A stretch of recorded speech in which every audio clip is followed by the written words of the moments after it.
ఇది కాకుండా ఇక్కడ నాకు మిమ్మల్ని ఒకటే కోరుతున్నా,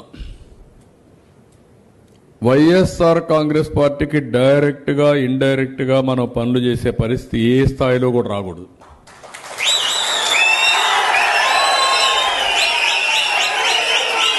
I'm very clear on this.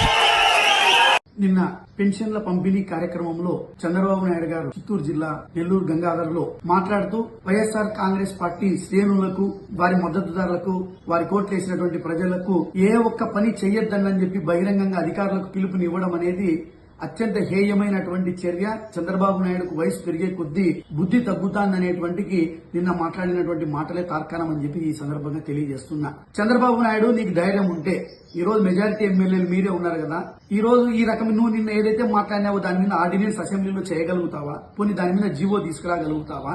ఈ రోజు ఈ రాష్ట్రంలో ఉన్నటువంటి దాదాపు 40% ఓటర్లు, అంటే 1,40,00,000 మంది ఓటర్లకు నువ్వు బహిరంగంగా